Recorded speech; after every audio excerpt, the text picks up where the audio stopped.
This public domain work is Bidwell's Travels, From Wall Street to London Prison, 15 Years in Solitude, by Austin Bidwell.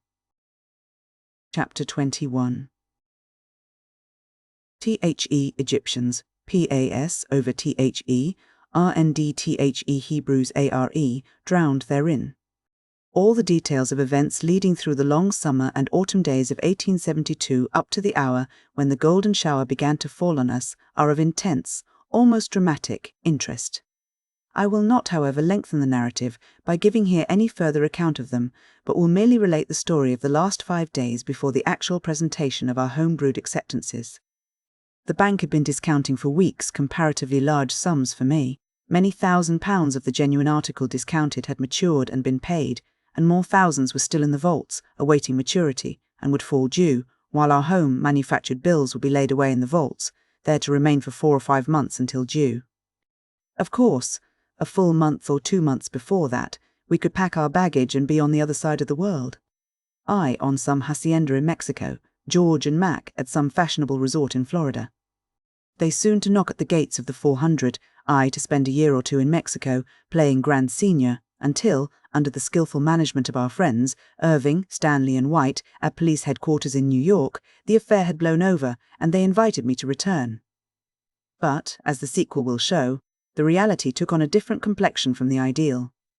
My credit at the bank was solid as a rock. That means I had gone through the red tape routine. It only behooved us to use circumspection enough to avoid making mistakes in our papers, and fortune was ours. I knew everything was all right, but George, being a thorough businessman himself, could not comprehend that it could be quite right, and he insisted upon one supreme test. Any single bill of exchange is seldom drawn for more than L1000, rarely for L2000, and one of L6000 is almost unheard of. If a party in Bombay wanted exchange on London for L100,000, his broker would probably furnish him with 100 bills for L100,000 each. But George had made up his mind that as a test, and to make an impression upon the bank manager, I should go to Paris and get a bill on London from Rothschilds drawn to the order of F. Warren direct. Could this be done, it would, of course, make it appear that I had intimate relations with the Rothschilds, and as a minor consideration, we could use the Rothschild acceptance. A pretty nervy thing to do, as Sir Anthony de Rothschild, the head of the London house, whose name we proposed to offer, was a director of the Bank of England, and would have to pass his own paper for discount.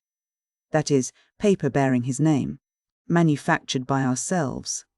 We tried to talk George out of this notion, which Mac and I regarded as a freak, unnecessary in the first place, and impossible anyhow. But he was persistent, and I had to start out and try. I expected an expense of 1,000 and a delay of 2 weeks, but fortune or the devil favoured us. So, purchasing at the exchange brokers in London 200,000 francs in French paper money, once more I left Victoria Station for Paris. Once more, an unwilling victim, I heard the wild, fantastic, fitful note of Triton's breathing shell. At Calais, I took my place in what the French call a coupe, that is, the end compartment on a car, which, by paying 10 francs extra, you can occupy alone. It is unlike the other compartments, in that there are no arms dividing it into seats, so one can lie full length on the cushion. Before this night, I speak of I had cherished a theory as to what I should do in the event of an accident happening to any train whereon I was a passenger. In such a case, I proposed to catch on to some object and hold on, leaving my body and limbs to swing freely. My theory ever since that night has been that I will go just wherever the breaking timbers and flying furniture send me. I had fallen into a sound sleep before the train started, and was aroused from it to find myself hurled about the compartment, much as a stout boy would shake a mouse in a cage, and quite as helpless. Our train was off the track. My carriage was near the engine, and the momentum of the long train forced the car in the rear of mine up on end, and it appeared as if it would fall over and crush me. I thought my hour had come, and I cried out, "At last!"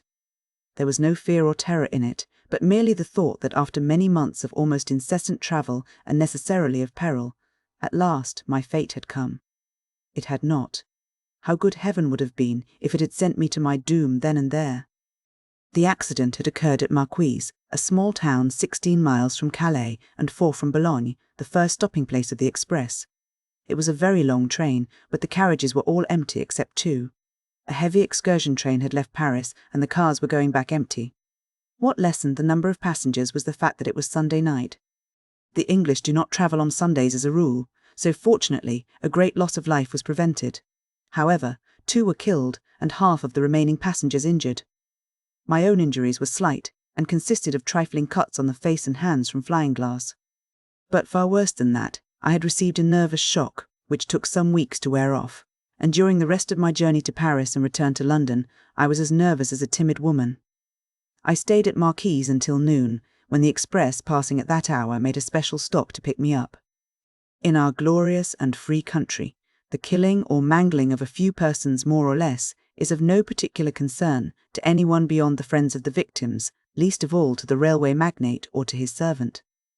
But in France, an accident which results even in the wounding of a passenger is a very serious matter to the road where it occurs and to its officials.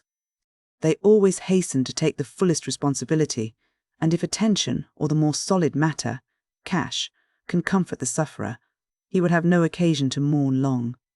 If one life be lost, even a servant of the road, a strict judicial inquiry takes place upon the scene of the accident by a high official of the state, advised by experts, not as in this country, by some drunken country loafer or ward heeler, who, all ignorant of the law, has been elected county coroner, and one who is more anxious to procure free passes on the road than he is concerned for the victim, murdered by the neglect or parsimony of inefficient railway officials.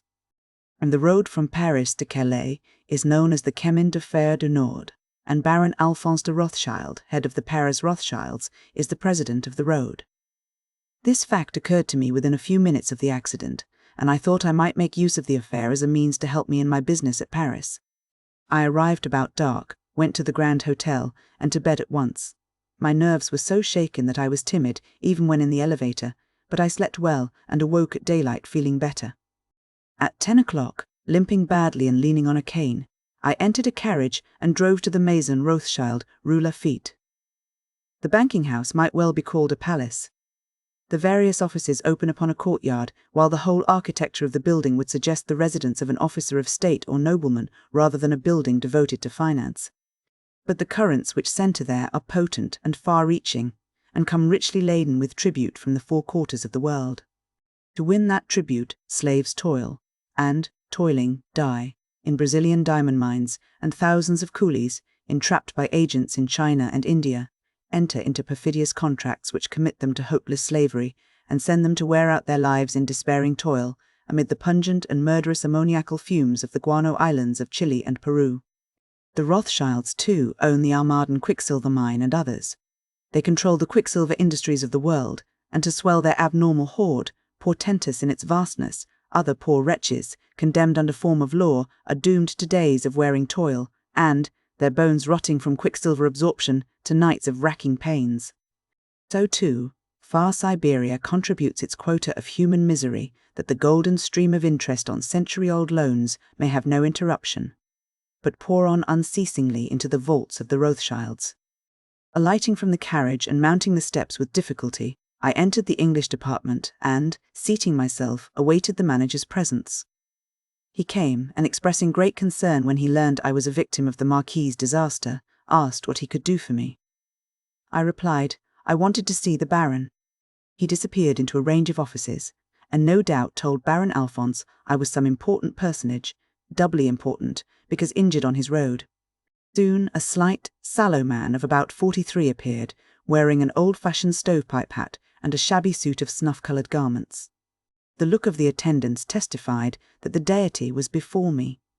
Taking off his antiquated chapeau, he began a profuse apology for the accident, explaining that accidents were most unusual events in France, that he would order his own physician to attend me, that I should have every attention without the slightest charge or expense to myself, and so on, and ended by saying I was to command him if he could serve me. In return, I told him since he was so distressed over the accident, and my plight, I should say no more about either.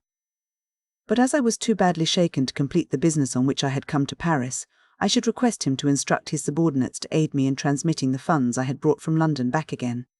He called the manager and told him to accommodate me in anything. Then, shaking hands, and with many expressions of regret, he withdrew. I told the manager I wanted a 3 months' bill on London for L6000. He informed me that the House of Rothschild was not issuing time bills, but since the Baron's order suspended the rule in my case, he would procure me 6 bills for L1000 each.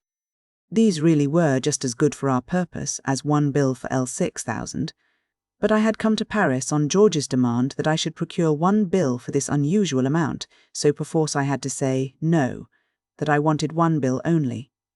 The manager began to remonstrate, saying it was unusual and wanted to explain the nature of a bill of exchange, but I cut him short, bidding him recall the Baron at once. The thought of recalling that Jupiter to repeat an order was enough to send a thrill through the entire staff, and he instantly said, "Oh, sir, if you wish the L6000 in one bill, you shall have it. But it will involve some delay." So paying him 150,000 francs on account, I ordered the bill sent to me at 2 o'clock precisely at the Grand Hotel and drove off to the Louvre, where I spent 2 hours in the picture galleries. At 2 o'clock, I was at the hotel, and an attendant came with the bill, and, pointing to a signature on it, informed me it was that of a cabinet minister, equivalent to our Secretary of the Treasury, certifying that the tax due the government on the bill was paid.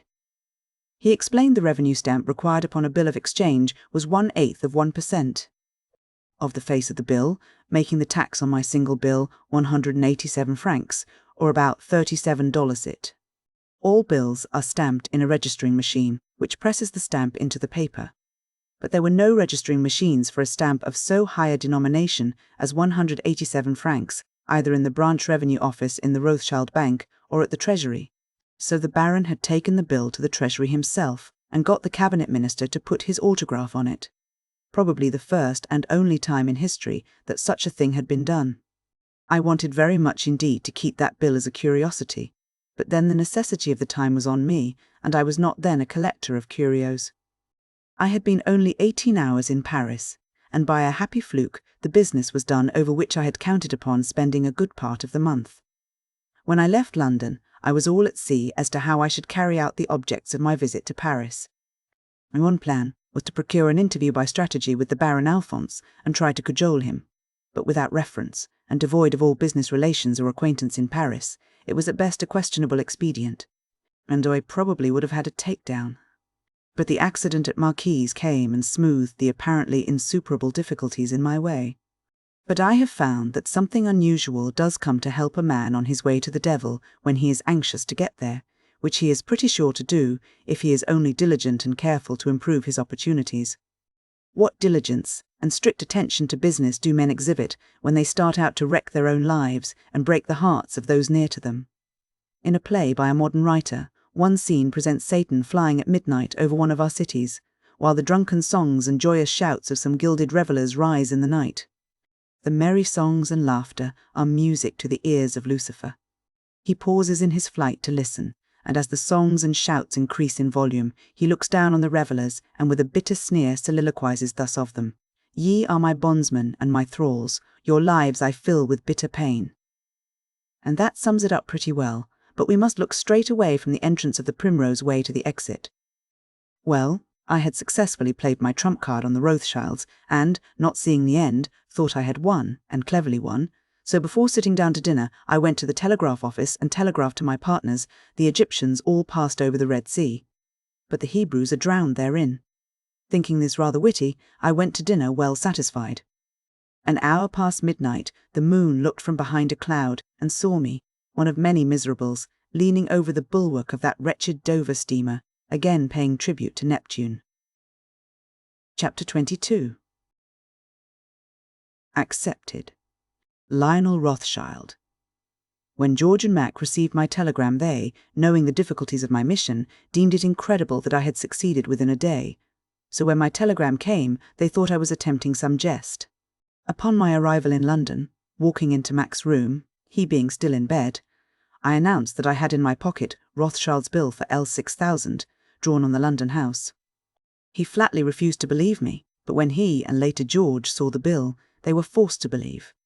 I at once took it down to St. Swithin's Lane and, leaving it for acceptance, called the next day, when I found scrawled across it in thin, pale ink the mystic words "Accepted. Lionel Rothschild."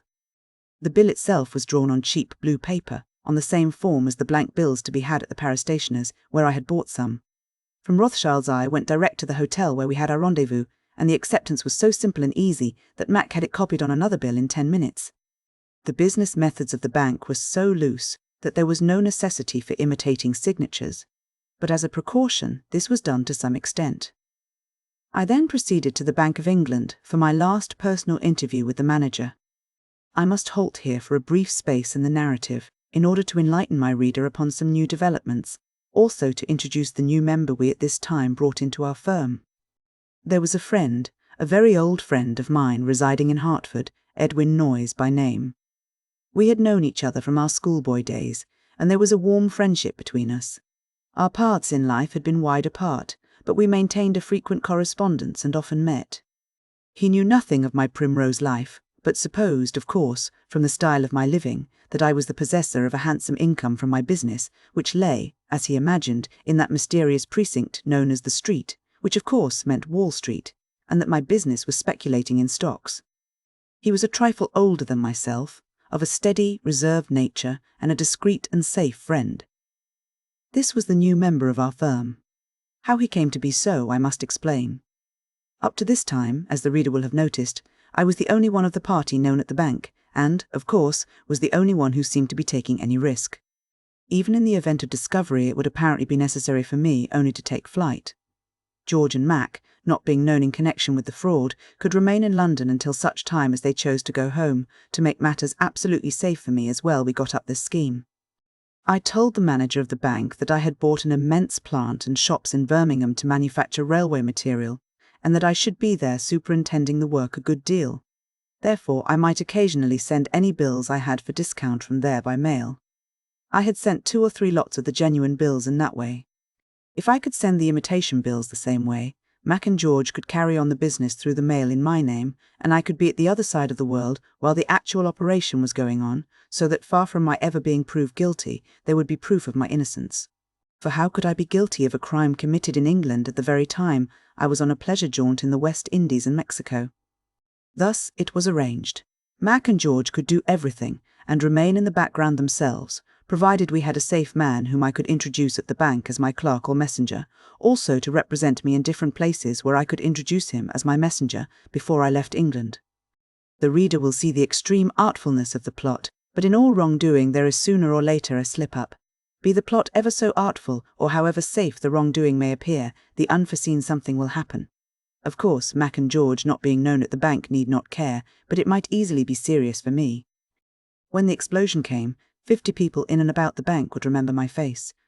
But if I brought Noyes on the scene to act as my clerk, I need only introduce him to the paying teller of the bank and to J. Cook & Co., the American banking house, where I proposed to buy enormous quantities of United States bonds, paying for them in cheques on the Bank of England.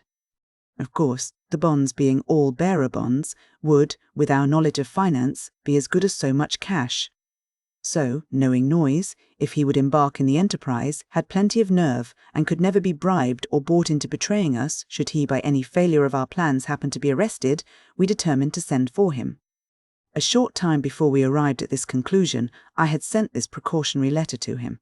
Grosvenor Hotel, London, Nov. 8, 1872. My dear Noyes, you will be surprised to hear from me from London, but the fact is, I have been here with George and a friend of ours for a year, and have made a lot of money from several speculations we have embarked in.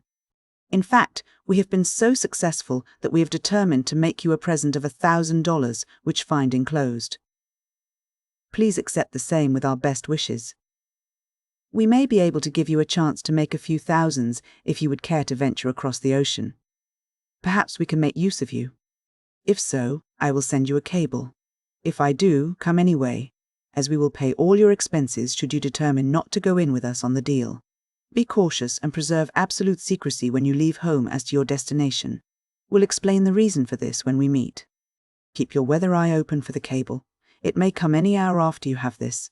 Hoping you are quite well, I remain, and so on, and so on. A few days later we sent him this cable. It was afterward produced in court in evidence against him. Edwin Noyes, New York. Come by Atlantic on Wednesday. Wire on arrival at Liverpool. Meet at Langham. He arrived 10 days later, and at a little dinner given in his honour, we told him our plot.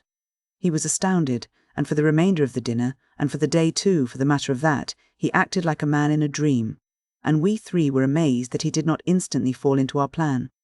Here was the dramatic representation of the poisonous effect of wrongdoing.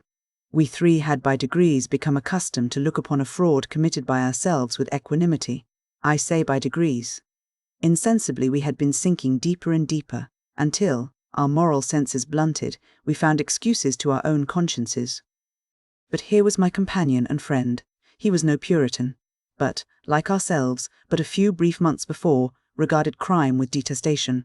And now, when the men he trusted proposed he should become a party to a crime, his mind revolted in horror. Well for him had he yielded to the prompting of his own conscience, and fled from us and the fearful temptation of sudden wealth. At last he said he would consider it. After a day or two of silence he began to question us as to our mode of operation.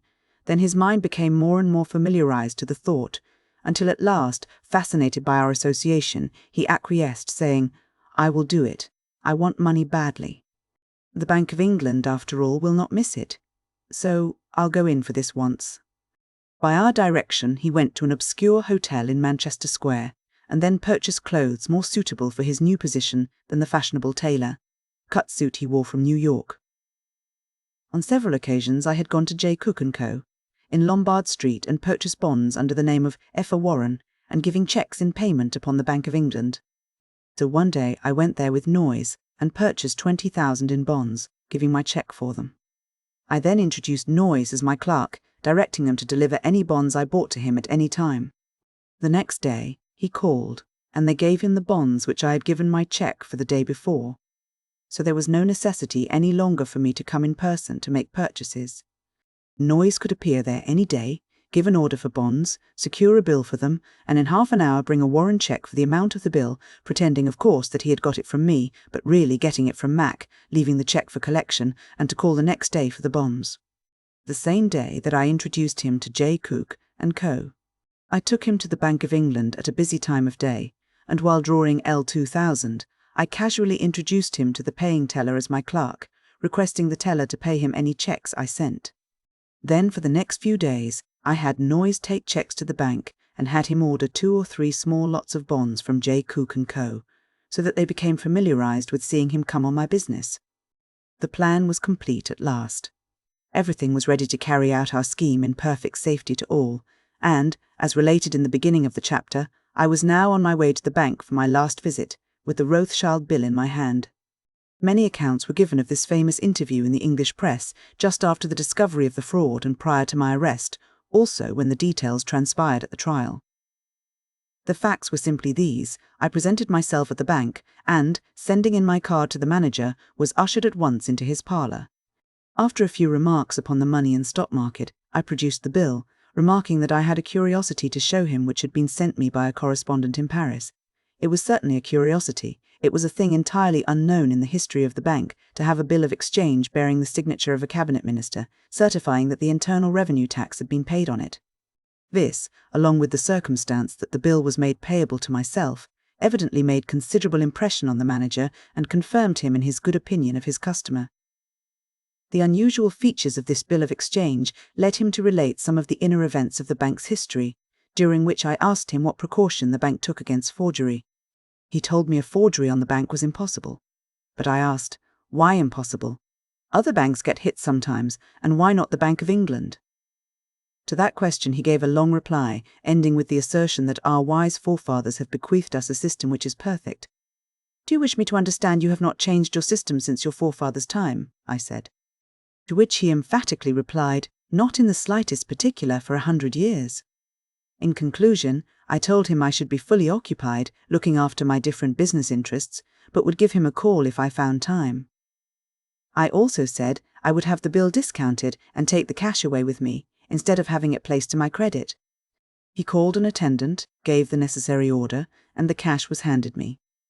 Bidding the manager goodbye, I repaired to our meeting place and showed the notes for the discounted bill. Even George was satisfied that my credit at the bank was good for any amount of discounts on any sort of paper. Everything now was ready for my departure from England. For some weeks my partners had been busy preparing for the completion of the operation. The first lot of bogus bills were ready to go into the mail at Birmingham as soon as I was out of the way, it having been decided that I should then be out of the country. So one Monday late in November, I packed my baggage and, after many warm handshakings, I bade my friends adieu. We had had many talks about the happy future. We had planned pleasant things in the future, and spoken confidently of our four-in-hands, our summer cottages at Saratoga and Newport, of our town house, fine suppers, and our boxes at the opera. After that, I saw them for a brief hour on the coast of France, and once more said adieu. When we met again, it was in Newgate. I need hardly say that for the next 20 years we had no boxes at the Grand Opera, no four-in-hands, nor yet any fine suppers, but all that which was merely external passed away, consumed in that fierce flame. But all that was manly and true remained, that is, our devotion and courage, and our high resolve to conquer fate and live for better things. Before leaving London, we had squared up our cash account. It was something to make one stare to see how our money had melted away. It was arranged to send in the first lot of bogus bills on Thursday, giving me 2 full days out of the country. Here I made a fatal mistake in determining to go to the West Indies, then on to Mexico. As George had planned, I should have gone at once to New York, stopped at the best hotel in the city, and registered in my right name. By taking this course, I should have been safe and could have laughed at any attempt of the bank authorities to extradite me, for the first lot of bogus bills could have been held back until I had actually arrived in America. Then there could not have been found a single particle of evidence against me, I say, if I had come to New York. But there is some mysterious spell over men embarked in crime that blinds their eyes to the plainest dictates of common sense or prudence.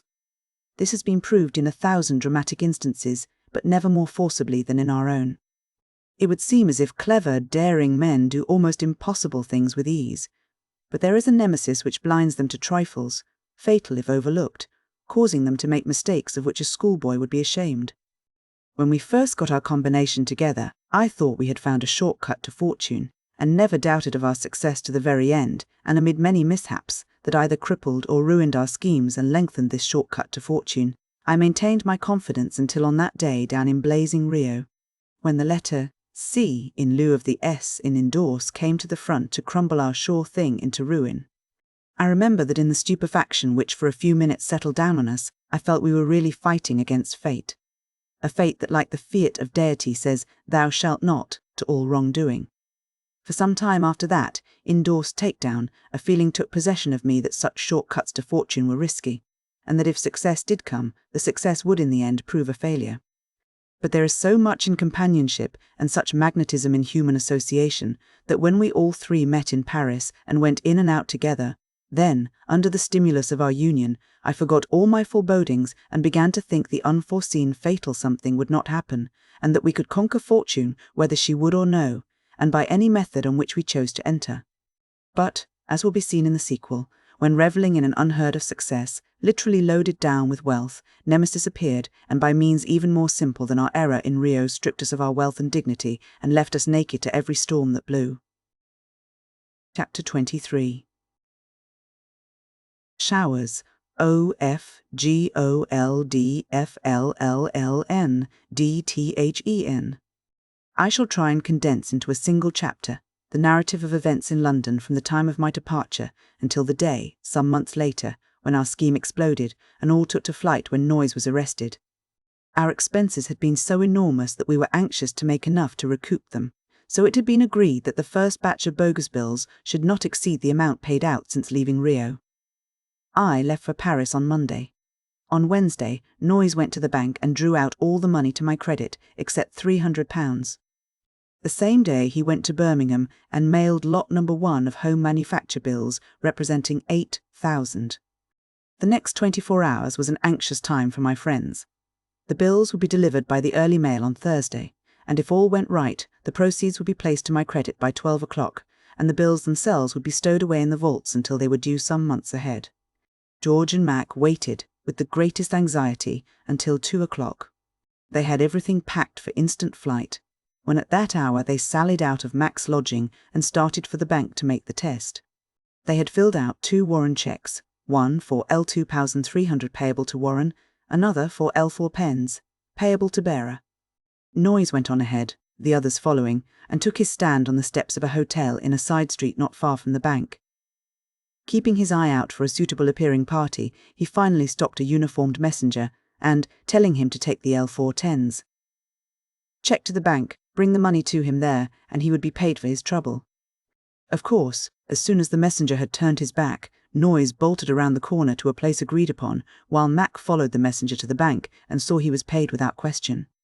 He gave the prearranged signal to George, who went with all haste to notify Noyes, and when the messenger arrived with the cash, he found him standing on the steps as cool and unconcerned as possible. Paying the messenger, all three started to the bank, Mac on the way giving Noyes the L2 3000 trek, which he presented. Nodding good day to the cashier, he asked for L2000 in gold and the remainder in notes, which were handed him at once, and three very happy men sat down that evening to dinner, because the day's operations had conclusively proved that the Bank of England methods were fallible. The next morning, Noyes went to J. Cook & Co. and ordered 75,000 in United States bonds, giving a cheque for them on the bank. The same afternoon he went to Birmingham and mailed another letter, this one containing L5000 in bills, and later drew L1000 in gold from the bank. On Monday he went after the bonds, and the 75,000 was handed over to him without questions. The whole operation was a repetition of these tactics, but with an ever-increasing volume in the amounts of the bills. On some days, the mail brought to the bank letters with bills for 100,000, sometimes for more, sometimes for less. So November and December passed away, and the bank continued day by day and week by week, laying away in its vaults the worthless collateral of Mr. F. Warren in exchange for its gold. But why not be satisfied and stop while it was all right? That is the question of a wise man. But who ever knew any man who wanted to do a thing, whether he did it or not, who could not find 100 good reasons why he should do it? But as Christmas came near, Mac began to long for home. He had repaid his father every penny of the large sum he was owing him. There had been a reconciliation by mail, and each steamer that came bore many long letters from parents and sisters, all speaking of their joy over the happy turn of events that was going to bring the absent member of the flock home within its walls again. The father's heart, long estranged, grew very tender toward his boy, and with pride he thought his eldest had thrown off the follies of his youth, and in manful strength was making ample atonements for the thoughtlessness and the wanderings of his youth. He and they were all destined to a terrible awakening. For soon the press of the world was to teem with accounts of his son's arrest and incarceration for participation in a gigantic fraud. When the blow fell, it came with crushing force on that home, and a shadow deep as night settled down on the household. All joyousness and even hope itself fled when the cable bore the news that their boy had been condemned to life imprisonment in a foreign dungeon. And one by one, the members of that family passed away from a world that held no more for them, since their good name had been tarnished. In London, the boys talked of spending Christmas at home, but the argument to stay, and it prevailed, was that since the money came in so easily and in such amounts, it was a pity to run away from it. Then, again, by obtaining an enormous sum and putting it in a place of absolute security, the bank would be glad to compromise the matter in consideration of receiving $1 million or $2 back again. So they spent a pretty merry and an exceedingly expensive Christmas in London, but later in February they determined to pack up and leave. Everything smiled upon them. The gold and bonds they had meant fortunes for all. I was away in tropic islands leading an idle life with my bride amid the coconut and palm trees. Mac and George had never appeared in the transaction, and as for Noyes, not a soul in all America knew he was in Europe, and in all Europe only 3 or 4 people had seen him and knew him as representing Warren. The business was finished. All 3 laden with money were going to leave England, leaving the bank to slumber on for weeks until the first bills became due before there could be a discovery. By that time, the cash would have been safely stowed, and how or where or to whom could anything be traced? So in council, they had decided to be content with the enormous amount they had. The last batch of bills was in the mail, only 1 day more, and the strain on the nerves would be over. That day, Noyes bought bonds and drew cash for more than 150,000. At 3 o'clock, they sat down to lunch, their last in London, and then went direct to Mac's apartments in St. James's Place. All the material for making fraudulent bills was there, and what could be burned was to be thrown into the grate, and the rest to first be filed into blank nothings and then thrown into the Thames.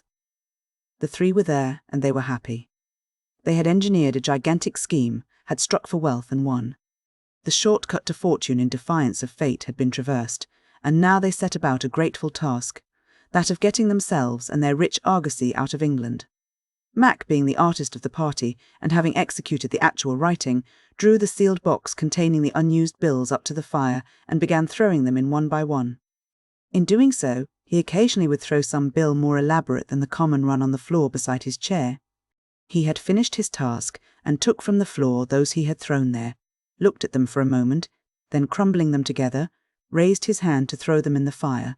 But as the devil always forsakes his friends at the critical moment, he stopped, smoothed out the bills, and turning to the others, said, "Boys, these are perfect works of art. It is a pity to destroy them." From our point of view it was, since it was only necessary to drop them into the mail, and they would coin us thousands. Then George said, "Suppose we send them in?" The others said, "All right," and our doom was sealed.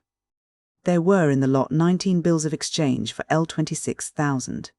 A date had been left off one of them. They failed to note it. Poor fools, we had sold ourselves. Was this an accident? No, it was nemesis. It was anything you want to call it, but it was not an accident. So a letter was written, the bills, with memorandum, enclosed, the envelope directed and stamped, and the 3 fools went to Birmingham, mailed the letter, and then laughed over their success in the fight against society, facilitated themselves that they had discovered the undiscoverable, that they had safely traversed the short cut to fortune. There is no short cut by wrongdoing to fortune, Boss Tweed and the long list of robber barons to the contrary. The bills were mailed on Monday. As that fatal letter slipped from their fingers into the mailbox, the last act of the deadly tragedy began. When it ended, the curtain fell upon us, descending from the dock into the chill dungeons of Newgate, never, so far as the sentence was concerned, to emerge again. On Tuesday morning, the letter with the bills arrived at the bank. Following the routine, they went to the discount department, were discounted and placed to my credit. As I had a balance of L20,000, when the proceeds of the bills were added to it, it brought up the whole to the handsome sum of L46,000. When the bills arrived at the bank, a strange thing occurred. The fatal omission was made on an acceptance of Blydenstein & Co., a great banking firm in London. The discount clerk noticed the omission of the date of acceptance, but this being a mere formality, he thought it a clerical error on the part of the bookkeeper of Blydenstein & Co. He made no report of the matter, and it was discounted along with the other 18, which were put away in the vaults with the batches that had preceded it, while he laid this one aside until the next day, which was Wednesday. At 10:30, he gave it to the bank messenger, telling him when he went his regular rounds to take the bill to Blydenstein's and request them to correct the omission. At 2 p.m. on Tuesday, Noyes went to J. Cook & Co. and ordered 100,000 in United States bonds and gave them a cheque on the Bank of England for the amount. He was to call for the bonds next day, of course, after the cheque had gone through the clearinghouse and had been paid. As soon as the bank opened on Wednesday, in order to test if everything was all right, Noyes sent in the messenger with a small cheque, and the money was thrown out as at all other times without remark. And that was a complete demonstration that everything was all right. So it was then, but within 30 minutes from that second, the messenger was going to start with the bill to Blydenstein's for correction. This was 10 o'clock Wednesday. The bills had been 25 hours in the possession of the bank, had been discounted, and the proceeds placed to my credit for 24 hours. Who, with intellect less than an archangel's, could have divined the true combination? First of all, that men brilliant and clever, gambling with their lives, could have made such an omission, damning, fatal. Second, if made, that the great Bank of England, thought absolutely infallible by the whole world, conservative, supposedly cautious, would have discounted a bill for L20,000 with the date out of the acceptance, and having done so, hold the bill well on into the second day, without a discovery, and that too when the firm whose acceptance was a forgery was not 100 yards away. So when at 10 o'clock on Wednesday, Max saw the small cheque paid without question to the messenger, it seemed he had an assurance doubly sure and a bond of fate that all was well, and that the last batch of bills was packed safely away for another 3 months in the vaults of the bank. So Noyes went at once to J. Cook & Co., and as the cheque had been paid at the bank, they handed over, as in so many other occasions, the 100,000 in bonds to him. Mac and George were outside. George took the bonds and gave Noyes L10,000 cheque, and 1 minute from his leaving J. Cook & Co. Noyes was at the counter of the bank. The cashier counted out the 50,000 to him. He walked out of the bank with a lighter heart and more buoyant step than ever before, for was not the danger all over and the long strain on the nerves at an end, the transaction complete and fortune won? He was never going to the bank again. They had arranged to meet at Garraway's Coffee House in Exchange Alley. This is the Garraway's that became so famous at the time of the South Sea Bubble, and its fame continued down to the end of the Wars of Napoleon. Then its glory departed as a centre of speculations, but its renown as an old-fashioned chop-house remained till 1873. Everywhere in contemporary English literature, from Swift and Addison to Goldsmith and Johnson, one meets references to Garraway's. The Dean immortalised it in his well-known lines on Change Alley. There is a gulf where thousands fell, here all the bold adventurers came, a narrow sound, though deep as hell. Change Alley is the dreadful name. Subscribers here by thousands float and jostle one another down, each paddling in his leaky boat, and here they fish for gold and drown. Meantime, secure on Garraway's cliffs, a savage race by shipwreck fed, lie waiting for the foundered skiffs and strip the bodies of the dead. Dickens also makes it the scene of the writing of the famous chops and tomato sauce letter from Mr. Pickwick to Mrs. Bardell. One can imagine the elation of my friends as they sat around that little table at Garraway's. It was only 10:35. Their income that morning had been 150,000, and many more such days had gone before. All danger was over. Wealth was won. They saw themselves back in America, among the 400, possessors of a fortune, however wrongfully obtained, yet obtained in a way that would leave behind no ruined widows and orphans to linger out the remainder of their blighted lives in poverty and misery. That was a point which added zest to their enjoyment of the prospect. "I am never to go to the bank again. Come, shake hands on that," said Noyes. And in their excitement and wild delight, they shook hands again and again. But they would have moderated their joy had they known that at the very moment the bank porter, pale and frightened, was rushing past the room where they sat, carrying the news to the bank that the £2,000 bill was a forgery.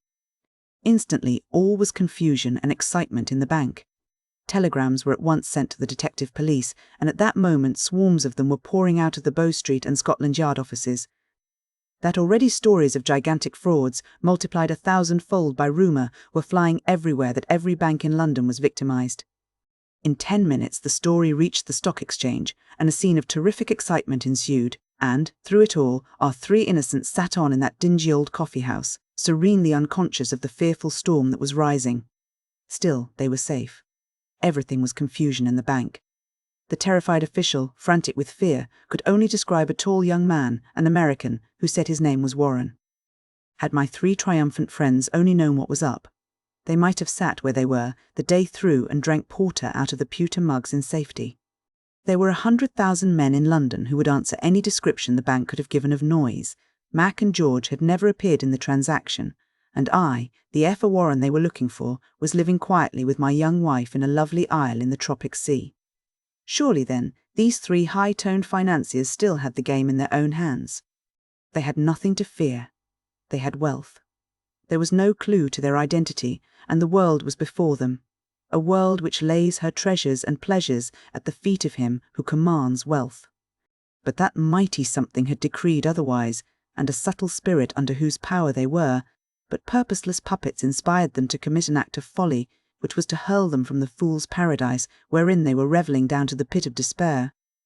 Upon Mac casually remarking that they had still a balance of 75,000 to Warren's credit, Noyes spoke up and said, "Boys, that is too much money to leave John Bull. Suppose you make out a cheque for L5,000. I will run over and get the cash, and it will do for pocket money." And the two others, triumphant in success, became idiots and assented. Making out a cheque for L5,000, Noyes started for the bank, cheque in hand, and entering, instantly found himself with a hot and angry swarm of hornets about him. There were 25 detectives in and around the bank. Special messengers had summoned the affrighted directors. The great bank parlour was packed with a host of stockholders and directors who were questioning the manager and clerks. And excitement rose to fever heat when, with 20 hands holding him, poor Noyes was hustled in among them. They rushed at him like a pack of wolves. Had that been a bank parlour in festive Arizona, they would not have endured the delay incidental to procuring a rope, but would have ended it and him by gunnery at short range. Noyes could not be shaken. His nerve never failed. He said a gentleman had hired him as a clerk, and that was all he knew. He had left him at the Stock Exchange. If they would let him go, he would try and find him and bring him around to the bank. J. Bull is gullible, but not so much so as to swallow that yarn. So they held tightly to him, and a committee of indignant Britons escorted him to Newgate. Chapter 24. Points FOR Justice TOPICK UPP Mac and George were without, and were stricken with consternation, for a minute's observation of the gathering crowd and the rushing into the bank of excited people convinced them something unusual was in the wind, and they knew Noyes must be in deadly peril.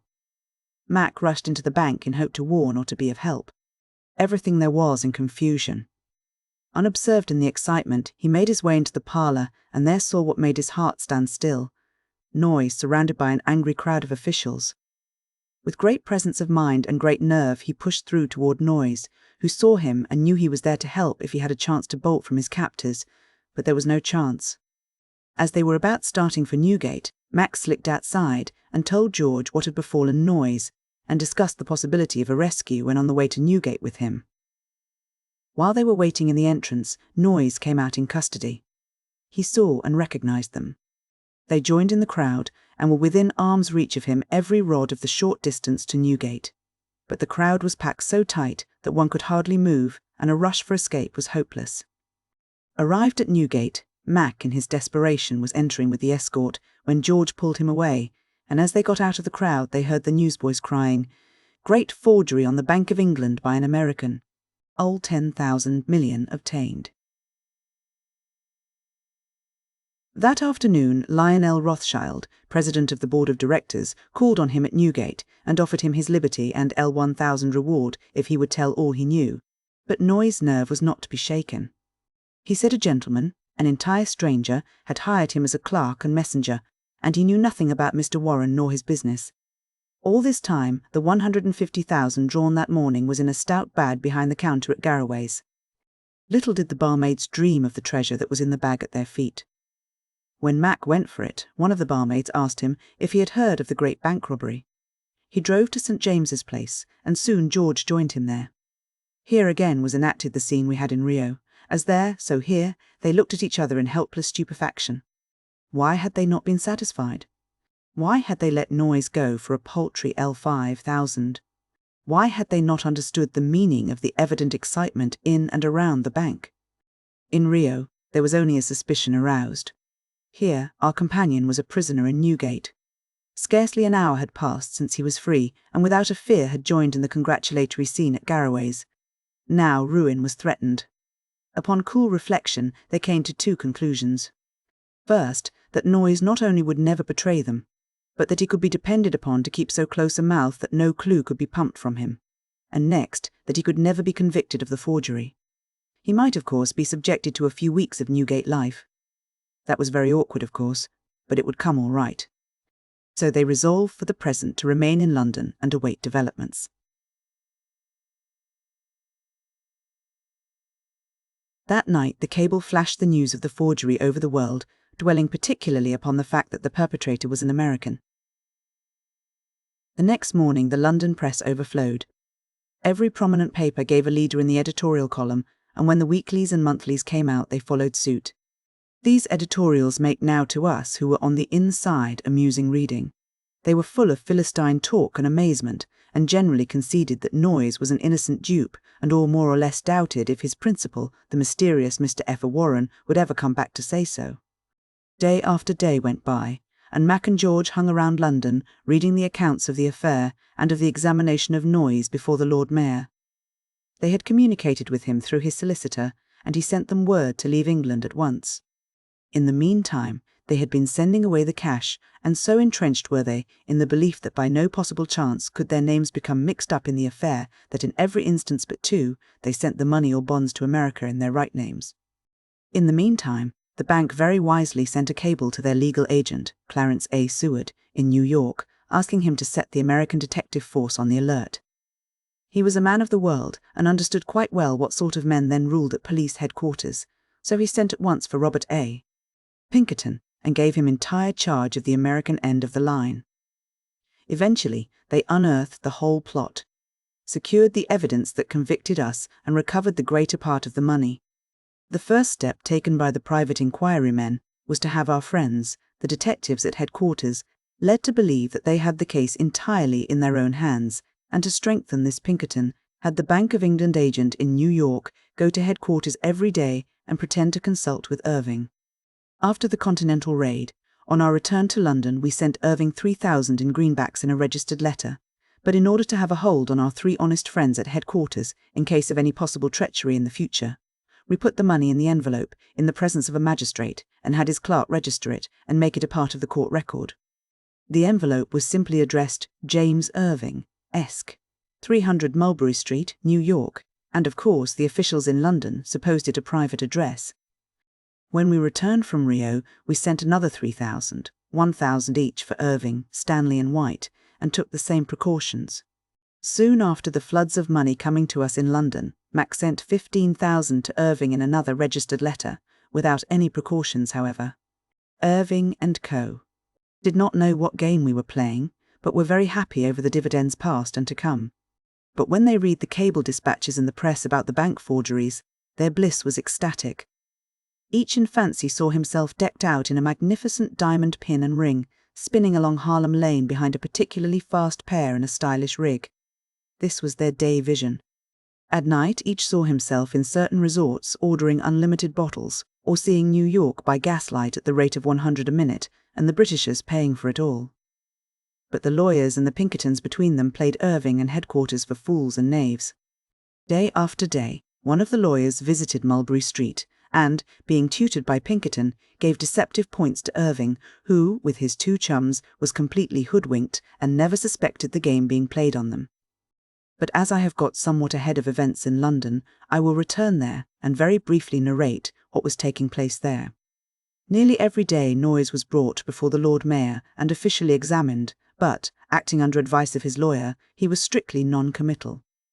The detectives and officials were convinced he knew all about it and tried by both threats and promises to make him talk. Baron Rothschild and others of the directors visited him again, but our friend was deaf, dumb and blind, and they were foiled. In time, 2 Pinkerton detectives had arrived in London, and by a series of lucky hits soon began to let in some light on the business. In searching Noyes, the English police had found his garments were made by a certain London tailor who had several establishments. They brought the foreman and salesman down to see him, and none could identify him. But the American detectives went over the ground again and discovered that the London officers had missed one branch store. This was the one Noyes had patronized. They remembered him as a customer who had, when ordering garments, given the name of Bedford. This in itself was a bad point against Noyes, and the New York men wanted very much to make him talk, and had they been permitted to adopt the vigorous American methods they might have succeeded. A salesman remembered seeing Noyes or Bedford one day walking in Mayfair with a gentleman who really was Mac, of whom he gave a good description, and taking the clerk the detectives started out to make a house-to-house investigation. Now, number 1 Mayfair, the first house they entered, was the residence of a famous London doctor by the name of Payson Hewitt, and Mac had been a patient of his. But Hewitt knew absolutely nothing about him, save only his name and the address he gave, Westminster Palace Hotel. The detectives were elated and flew to this hotel, but as Mac had never been a guest, they could learn nothing. Still, they had cause for rejoicing. Here was Noyes giving a fictitious name to a tailor and in company with an elegantly dressed American who gave a fictitious address to his surgeon. And they were well satisfied that whenever the matter was dug out, it would be found that the elegantly dressed stranger, as well as the clerk, had a hand in the business. Payson Hewitt stated that Mac said he was a medical graduate from an American university and said that no doubt he spoke the truth, as he had a perfect knowledge of medical subjects. Here they were getting matters down pretty fine and cabled all the facts to America with orders to look Mac up, also his friends. This information was the fruit of hard work. Many blind trails had been followed that ran nowhere. In the meantime, George and Mac had determined to return to America. The last thing Mac did, before leaving his lodgings in St. James's Place, was to roll up in 3 rolls. $254,000 in United States bonds, and send the trunk containing them by express to Major George Matthews, New York. He wrapped them in a nightshirt belonging to me, which in some way had got into his baggage. Then he bought a ticket to Paris and sent his baggage over, waiting in London a day or 2 longer before going himself. George determined to go to Ireland, and to Ireland he went, and I shall let him in a later chapter tell in his own language the stirring events in Ireland and Scotland that finally ended in his arrest in Edinburgh some weeks later. Mac, before sending his baggage away, had intended to sail from Liverpool by the Java of the Cunard line, and he cabled Irving at police headquarters to meet him on the arrival of the steamer. Mac went to Paris, stopping at the Hotel Richmond, Rue du Helder, under his right name, never for a moment thinking he could possibly come under suspicion. In the meantime, the Pinkerton men continued their house-to-house visitation of the fashionable lodging houses to hunt out Mac. This, in huge London, was a titanic task, but they exhibited a marvellous activity in tracing out clues. In a lucky moment for the Pinkertons, a subordinate inquiring at every number in St. James's Place if an American gentleman was lodging or had lodged there was informed by one landlady that Mac had been a lodger but had left a few days before. As soon as this important report arrived, they flew to St. James's Place and found the landlady a warm friend of the man they were looking for. The detectives were forced to tell her their business. She was indignant that anyone should so wrong Mac and ordered them out of the house. They brought the bank solicitors and other important people to see her before she would consent to be questioned. When she did, her information was important indeed. She had seen very little of George, but much of me, though she had never heard my name. But still the detectives knew from her description that the man she described was the Warren they wanted, and whom to get meant fame and comparative fortune for them. The rooms had been unoccupied since Mac left, and a careful search was made for clues. But nothing was found until she was asked for the wastepaper basket.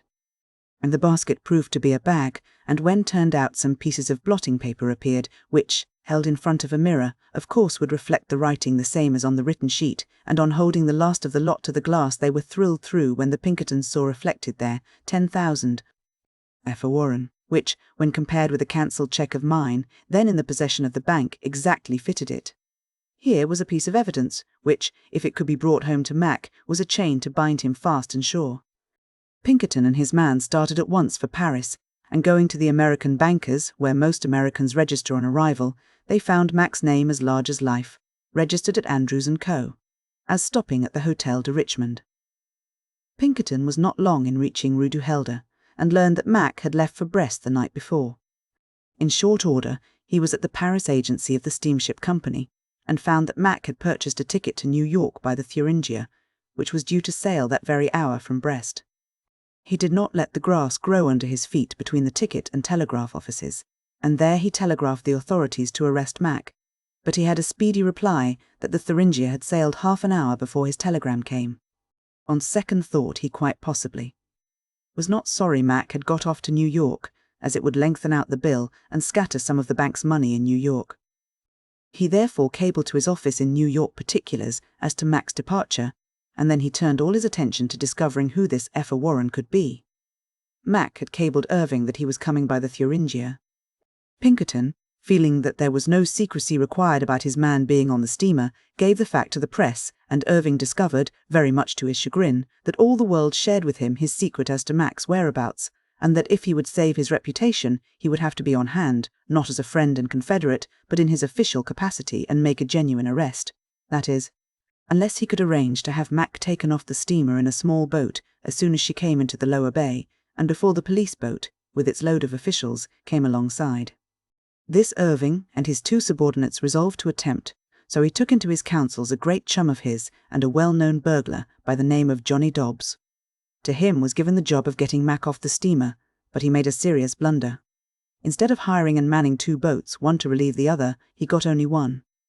For a day or two, they came within hailing distance of all incoming steamers, but were ashore on Staten Island, taking a rest, when bright and early one morning the Thuringia slipped into the harbour.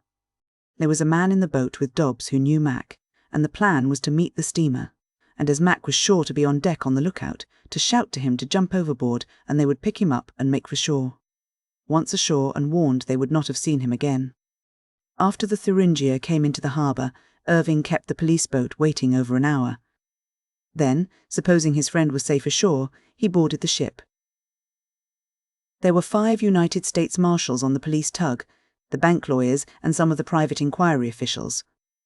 Irving, accompanied by White and Stanley, jumped aboard the big ship after giving orders to the captain of the tug not to let anyone off until he gave permission. Mac saw the tug and recognized his 3 friends, but was in no way alarmed until Irving, shaking hands with him, hurriedly explained the state of affairs. Mac took them to his cabin and gave them $150,000 in bonds, $10,000 in greenbacks, which he had bought of the brokers in London, besides English banknotes and 2 or 3 valuable diamonds. Then, taking out several bags of sovereigns, he said, Now, boys, help yourselves. Load your cells down and keep them from the enemy. What a picture those fellows loading up with that golden store of sovereigns would have made. They knew the marshals and detectives they held entrapped aboard the tug would be furious and morally sure that Irving and co. had plucked their bird.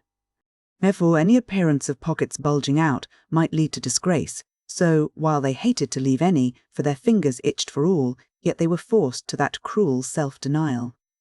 One amusing piece of impudence on Irving's part occurred when, looking with greedy eyes on the 8-carat diamond Mac wore on his finger, he said, "My God, Mac, I wish I had brought along a paste diamond. You could wear the ring and give me yours in exchange." The ring having been seen by so many, he feared to chance taking it. No doubt his enforced denial for long sat heavy on Jimmy's soul. What a penchant all our honest detectives have for gems, and where do they get them? In the meantime, a storm was raging among the rival officers, who did not relish being duped, and finally by threats forced the captain to bring the tug alongside the steamer. Then they rushed on board to find Irving and co., with their prisoner awaiting them. The marshals went to the cabin and found some L4000 or L5000 in sovereigns, but when Mac was searched, nothing was found on him but $20 in greenbacks. He was turned over to the United States officials and landed in Ludlow Street Jail, pending an examination before the United States Commissioner with a view to his extradition. How the Pinkertons unearthed the $254,000 wrapped in old clothing in Mac's trunk at the European Express office, 44 Broadway, would take too much time to tell here, or how circulars were sent out to the banks and trust companies warning them to hold all funds deposited by any of our party, or how Pinkerton and his men recovered large sums in various places, must all be passed over here. Suffice it to say that the fatal piece of blotting paper was produced in New York, along with many lesser points of evidence, and after a hard legal fight Mac was finally ordered to be given up to the English government to stand his trial for complicity in the Great Bank forgery. The legal proceedings before the Commissioner lasted 3 full months. The array of counsel on both sides made it a forensic contest between giants, in which all past history was invoked for precedence. This extradition case attracted wide attention. After United States Commissioner Gutman had finally decided to surrender him to the demand of the British government, appeal was made to the United States Circuit Court, Judge Woodruff, then to the Supreme Court, Judge Barrett, before whom Mac was brought by writs of habeas corpus. But the Commissioner's decision was sustained. Mac was sent to Fort Columbus for safekeeping, while counsel were vainly arguing on new writs of habeas corpus and certiorari, but before any conclusion could be reached, he was hurried away by his custodians.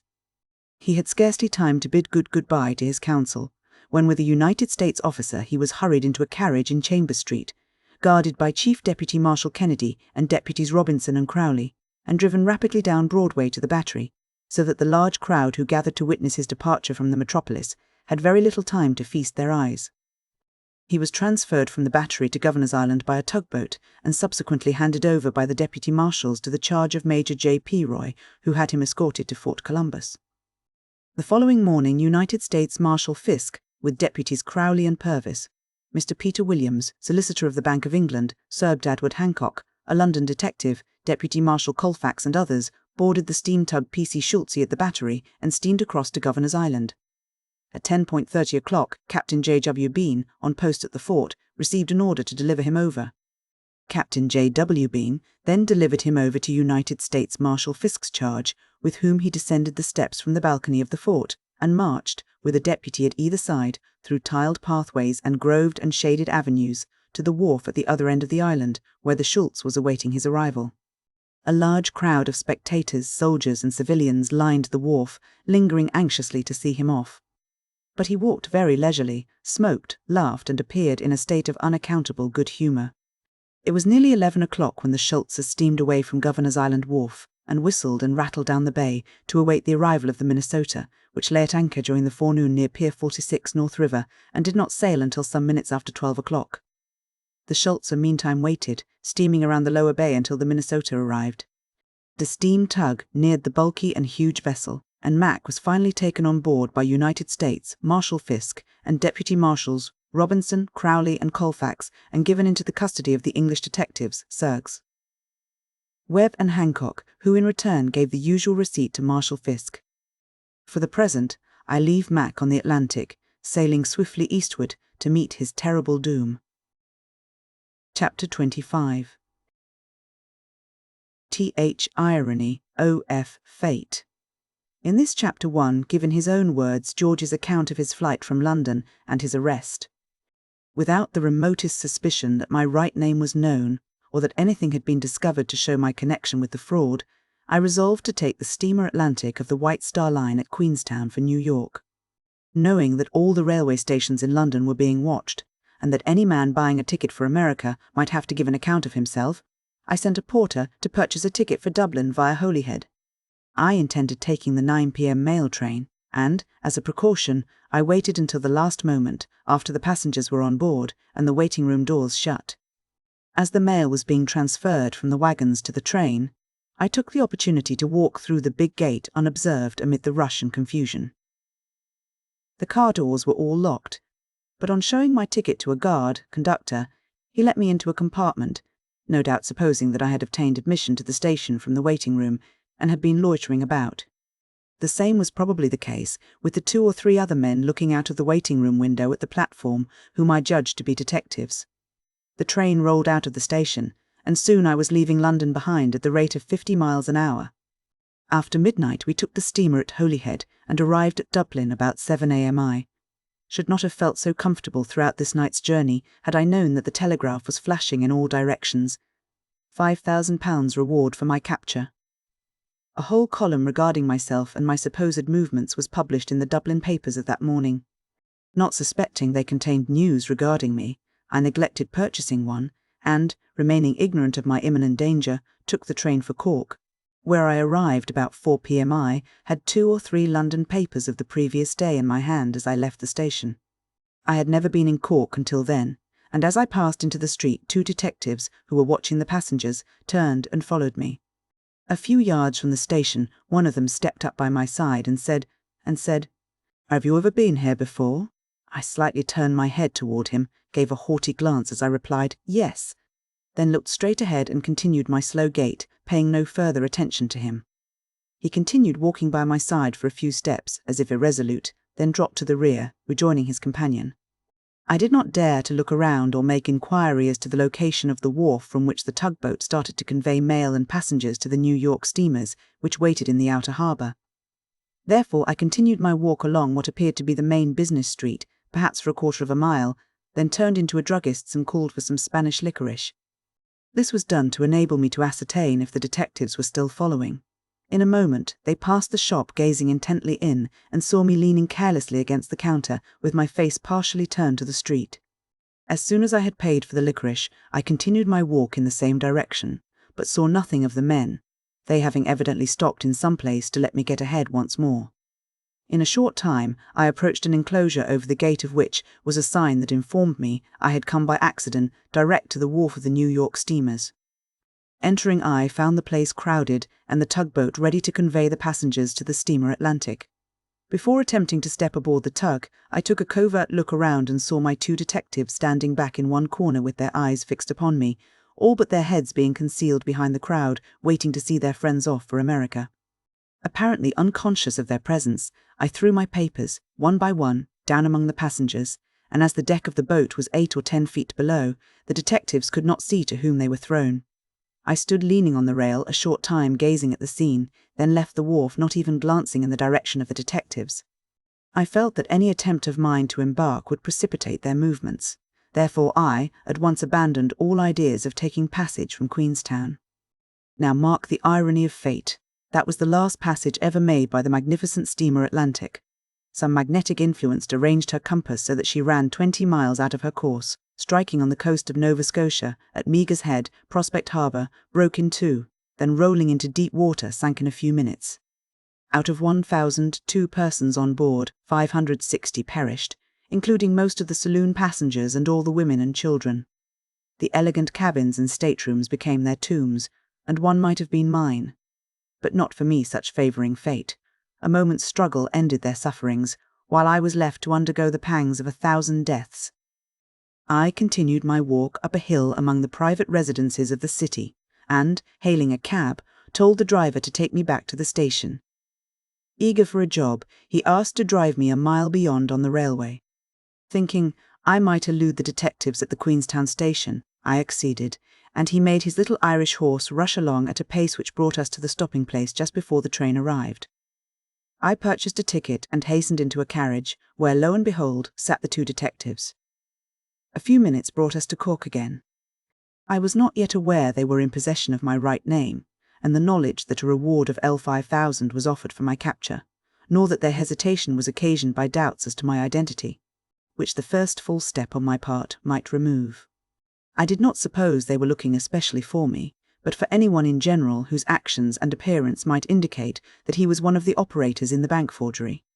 Under this erroneous belief, I crossed to the Dublin station, which was a quarter of a mile from that of the Cork and Queenstown. As I entered the waiting room, I saw my two detectives standing at the other side. Well, I thought to myself, this is very strange. I left the Queenstown station ahead of them, and here they are again, all alive. I walked away into the most thronged streets of the business part of the city. Turning a corner, I glanced backward and saw them following at some distance in the rear. As soon as I had fairly turned the corner, I started at a fast walk, turning the next before they came in view, and after 3 or 4 such turnings I went into a small temperance hotel and took lodgings for the night. There was but a single commercial traveller in the sitting room, a special room set apart in every English hotel, sacred to the drummer fraternity. In the course of the evening, he handed me a small railway map of Ireland, which, in my subsequent flight through the country, proved of incalculable service to me. The next morning I went out and purchased a handbag, a Scotch cap, and a cheap frieze ulster.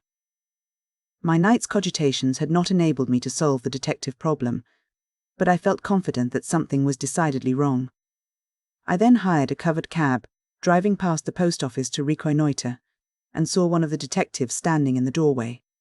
This sight deterred me from going in to ask for a letter. Dismissing my cab, I took another and drove to the place where I had made my purchases, taking them into the cab and going through a by-street which brought me close to my hotel. From the commercial room in the second-floor front, I looked out and marked the farthest house I could see to the left on the opposite side. Stepping to the desk, I wrote an order directing the postmaster to deliver any letters to my address to the bearer. This I gave to a cabman, instructing him to drive to the post office and bring my mail to the house I had marked, returning myself to the commercial room to watch. In a few minutes I saw the cabman drive to the house, and seeing no one waiting there, he turned and drove slowly down the street past the hotel, holding up at arm's length a letter to attract my notice, which it did to my two detectives walking along a short distance behind him, on the hotel side of the street, with noses elevated and eyes peering everywhere. Well, I thought, this is getting to be hot, and it is time for me to leave Cork. I was now fully aroused to a sense of my danger. No one happening to be in the commercial room for the moment, I left my hat on the sofa, and wearing the Scotch cap, slipped downstairs just as they were past the hotel, following them until I came to where the cab was waiting with my luggage. I ordered the driver to take me to a canal boat wharf, where I dismissed him. Then, with bag in hand, I walked across the canal bridge, stopped in a small shop, and hired a smaller boy to go for a jaunting car, and a few minutes later I was rolling to the northward. On the road I threw some small coins to poor-looking people, who then, as now, comprised among their numbers the most honest patriots and the truest-hearted sons of Erin. Seeing me throwing the pence to the poor folk, cabby took it into his head that I must be a priest, a good criterion of the estimation in which the benevolence of the fathers is held by their own people. And I may here remark that all the Catholic priests I have known, occupying the post of chaplain, were without exception faithful and entirely devoted to the duties of their holy calling. I had no intention of travelling as a priest, and when I told the driver as much he would not believe it, but insisted that I was really a priest travelling incognito. Therefore, when we stopped at a small wayside tavern, about 12 miles from Cork and 2 to Fermoy, he privately informed the mistress that I was a priest who did not want the fact to become known. Accordingly, the good woman treated me with marked attention during my short stay. It was then nearly sunset, and as I did not wish the cabman to get back to Cork until late at night, I kept him eating and drinking until dark, when I paid the bill and started him homeward, uproariously rejoicing. I then started for Fermoy station, about 2 miles distant, taking the hostler along to carry my bag. When within half a mile of the village, I let him return. While passing through the village, I went into a shop and purchased a different Scotch cap, the Glengarry. Arriving at the station, I noticed a man near the ticket office who appeared to be watching those who were purchasing tickets. This made me change my plan. Instead of taking a ticket to Dublin, I bought one for Lismore, the end of the road in the opposite direction. The exclamation, "Well, are you going to stay all night?" was the first intimation I had of our arrival at that place.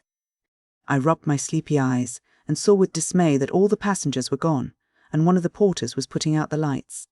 At the platform I found a cab, and by 9 p.m. I was at the Lismore house. After eating supper I entered the sitting room, finding a single occupant whom I took to be a lawyer, and judging by his conversation and manner in the light of later events, I do not doubt that he surmised who I was. He was reading a newspaper, which he once or twice offered to me, but, not dreaming of the interesting nature of its contents, I declined to take it from him. About 10 o'clock the gentleman retired, leaving his paper on the table. I carelessly picked it up, and the first thing that caught my eyes was a displayed heading in large type offering L5,000 reward for my arrest. A thunderbolt indeed. For a few minutes I stared at the paper in blank dismay. It was fortunate for my temporary safety that there were no witnesses present. Well, I thought to myself, this is a predicament. How did they obtain any clue to me? I thought we had covered up the whole affair so deep in mystery that not a clue to our personality could ever be obtained. I sat for an hour alone in this Lismore hotel, utterly dumbfounded, bewildered, paralyzed. I had experienced some shocks, some takedowns in my time, but never one to compare with this. Arousing myself from a state of mental stupefaction hitherto unknown, I began to realize the necessity of immediate action if I wished to avoid falling into the merciless jaws of the British lion. I put the paper into the fire and retired to the room allotted to me. Before daylight in the morning I had decided upon the first step, and as the lawyer had asked me if I intended to remain over Sunday, I resolved to be as far away as possible before he was out of bed. While it was yet dark in the house, I left my bag in the bedroom and crept gently down the stairs to the basement, where the porter-hostler was sleeping in a box of rags. I suppose the poor wretch had not long finished his multifarious duties, for I could arouse him only to a state of semi-consciousness, and could get no information from him. I then went up to the front door, carefully turned the key, and stepped out on the piazza which ran along the front of the hotel. Another shock was in store for me. A man posted on the other side of the street was watching the hotel. It was now quite light, and I sauntered carelessly up the street, apparently taking no notice of the man over the way and endeavouring to show by my actions that I was out for an airing before breakfast. As I turned the next corner and glanced back, I saw him following. I noticed a place where jaunting cars were to be let, but passed on, at each turn glancing back to see my follower, the same distance in the rear. I now took a circuit around by the hotel, but instead of going in I hastened and turned the next corner beyond. He, when reaching the corner near the hotel, not seeing me, doubtless thought I had gone in, and planted himself in his old position. I thought Lismore to be getting rather hot, and hastening to the livery stable, found the hostler just getting up. He informed me that all the horses were engaged for the day except one, the fastest they had, but as this was engaged for a long journey on Tuesday, they were letting him have a rest. I said, "But my good fellow, I must have a horse, and at once, with you to drive, and there will be a half-sovereign for a good Irishman, such as I see before me." My blarney began to do its work. Scratching his head, he finally said, "Well, I will waken up my master, and you can talk with him." So he rapped at a window, and soon a knight, capped head, appeared, and after some parley, the master consented to let me have his equipage. In a few minutes from the time I had lost sight of my follower, we were rattling out of the town of Lismore at the full speed of a blooded Irish horse. I had left my bag behind, taking only the Scotch caps and ulster with me from the hotel. I found, by reference to the small map and railway guide, that Clonmel was less than 30 miles distant and connected with Dublin by a branch line. When I engaged the jaunting car, I had told the owner that it was uncertain what part of the day I should require it, and after we were about 5 miles from Lismore, I said to the driver, "You say that you are going to Clonmel on Tuesday for a passenger. Well, now, as I must go there before I leave this part of the country, you may as well continue in that direction, and I can return with you on Tuesday." This pleased him, and we drove on till about noon, when we stopped at a country grocery about 5 miles from Clonmel. As we drove up to the door, the words of an old Irish song went jingling through my brain. At the sign of the bell, on the road to Clonmel, Pat Flaherty kept a neat shebeen. My rain poured down in torrents. I gave my driver a lunch of bread and cheese, which, of course there, included whiskey. I also gave him a sovereign, telling him to pay his master for the horse hire and keep the change for himself. then started him back, brimful of delight and the crather, receiving his parting salute. "Your honour is a gentleman, and no mistake." I arranged with the storekeeper to let a boy take me in his car to Clonmel. The Green Isle. Well, I found out that day what keeps the grass green in Ireland. My Irish frieze and every thread on me were waterlogged, yet the Irish lad, my driver, took the buckets full as a matter of course. Amid this deluge of rain, we arrived in Clonmel and stopped at a shebeen, kept by the boy's uncle, driving into the backyard through a gate in a board fence 15 feet high, which shut it in from the street. I went into a room in the rear of the sale room, the door of which stood open so that I could see all that passed within, and, as I stood drying my clothes by the turf fire, I saw how thirsty souls on the oud sod evaded the Sunday liquor law. The proprietor stood in the shop in a position whence he could covertly keep an eye on the policeman patrolling the street, and as soon as he was out of sight a signal was given, the backyard gate thrown open, when a dozen men rushed in and the gate closed. Coming hilariously through the dwelling into the shop, these were soon busily drinking their potheen. It was now 2:00 p.m., the rain had ceased, and starting out, I walked along a main street until I saw a sign, "Cabs to let." I went into the house and was shown into an inner room, where the proprietress sat crooning over a turf fire. She motioned me to a seat beside her, and when I told her I wished for a conveyance to take me to Cahir, a place 8 miles distant, she asked me several questions, among others how long I wished to be gone, and if I were not an American. To all of which I replied to the following effect, that I was going to visit some friends who were officers stationed in the fort at Cahir, and as to her mistaking me for an American, the ancestors of the Yankees went from about Norfolk County, England, to America, of course, taking the accent with them, and I being from the former place, Norfolk, of course had the same accent. This explanation appeared to satisfy the old lady, and she became quite confidential, and, anxious to remove from my mind any trace of offence at her unusual questioning, she drew closer to me and said, "I can see that you are all right, but the fact is that the captain of police sent an order that I should notify him at once in case any stranger wished to hire a vehicle, especially if I thought him an American. But I do not care for the curs. They are nothing but a parcel of spies and informers in the pay of the English government, so even if you were the one they are looking for, they will wait a long time for me to inform them. And you shall have my best horse and a good driver." I heartily thanked the good old Irish lady, for I have found true ladies and gentlemen among the poor and humble, as well as the wealthy, especially in Ireland, and in a few minutes I was bowling gaily along toward Cahir. This is a small, ancient, walled garrison town, the nearest railway station being at Clonmel. This miniature city has been the scene of many a heart-stirring event in the distant past.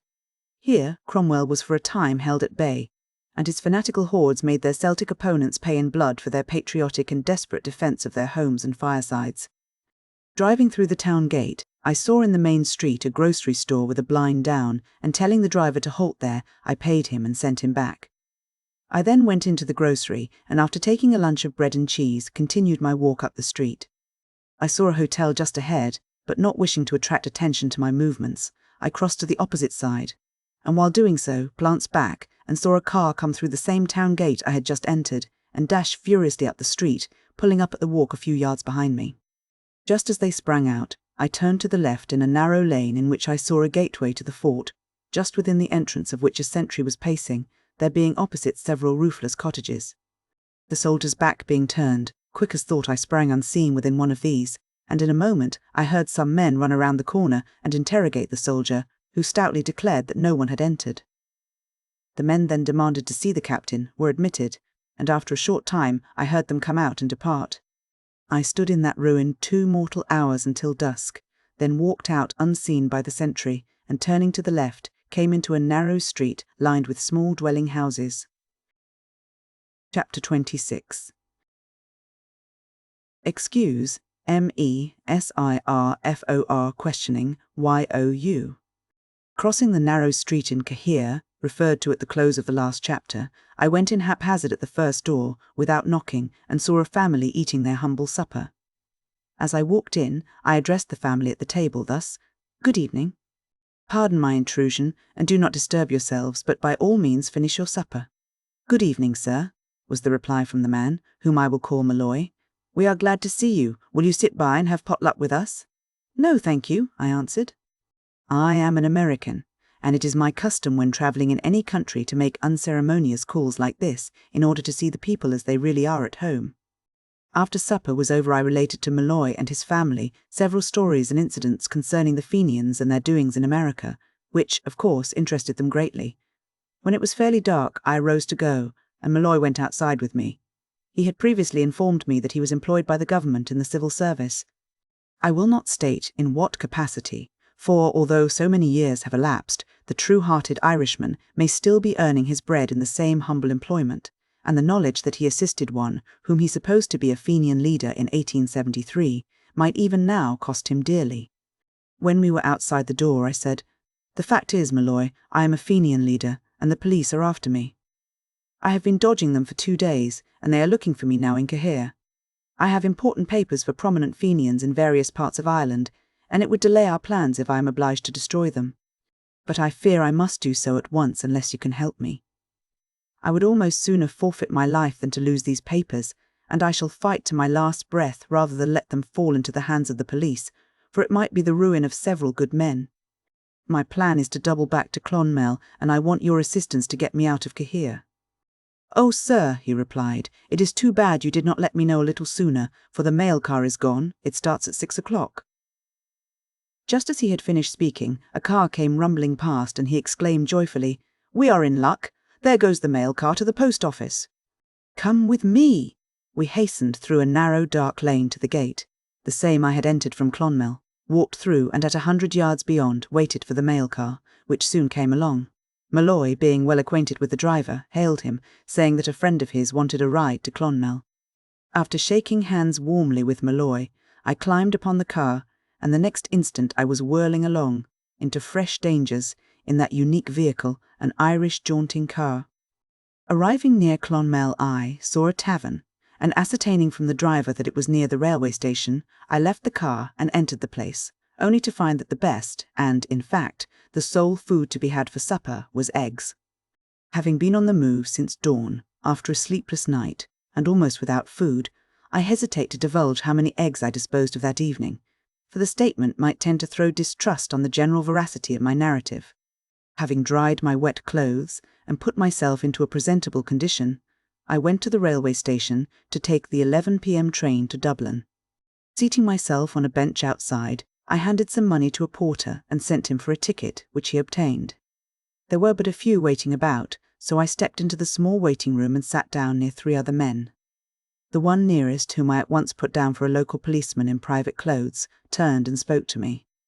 I replied with civility to his questions until finally he said, "But are you not an American?" I replied to his startling question in such a manner that he appeared satisfied. "You must excuse me, sir, for questioning you," he explained, "but there has been a great forgery in London, and it is said some of the parties are in Ireland, and I am anxious to get a claim on the L5,000 that is offered for each one of them." I told him that instead of being offended, I was greatly pleased to see the zeal he exhibited in the execution of his duties, and expressed the hope that he might be successful in securing at least one of the forgers, which would give him not only the L5,000, but undoubtedly promotion. I got on the train all right, resolving that I would not speak another word of English while in Ireland, and forthwith turned into a Russian who could speak une very little français, confident that I should not be in danger of exposure by encounter with anyone who could speak the Russian language. I threw away the ordinary Scotch cap I had been wearing and put on the Glengarry. When I arrived at the Maryborough Junction, the train on the main line from Cork was late, and I walked up and down on the platform, well knowing that the detectives would scrutinise more closely those who appeared to shrink from observation. Therefore, I affected the bearing of a Russian prince as nearly as I knew how. I got on the train unmolested, and arrived in Dublin at 1 a.m. There appeared to be some special watching of those leaving the train, but I passed out unchallenged and took a cab. Not knowing the name of any hotel, I told the driver I would direct the route as we passed along, and he drove away at a great pace. Very soon I noticed another cab following at an equal speed. I had mine turn a corner, but the one behind came thundering after, and though I bade my driver to turn at nearly every corner, still I could not shake off my supposed pursuer until, after apparently being followed about 2 miles, the stern chaser turned off in another direction, much to my relief. We soon approached the Cathedral Hotel, where I alighted about 2 a.m., rang up the porter, and was shown to a room. At 7 o'clock in the morning, I sent for my bill, left the hotel, went direct to the Jew quarters, and purchased a valise and some second-hand clothes. Noticing the old Jewess's looks of curiosity at seeing one of my appearance making such purchases, I remarked, "A Fenian friend has got himself into a scrape, and the police are after him, so I am going to get him out of the country and wish to let him have some things that do not have too new a look." At hearing those, in Ireland, magic words, Fenian, police, she became all smiles. Let me fill the valise with old garments at my own price, and at starting said, "God bless you. May you have good luck and get off safe to America."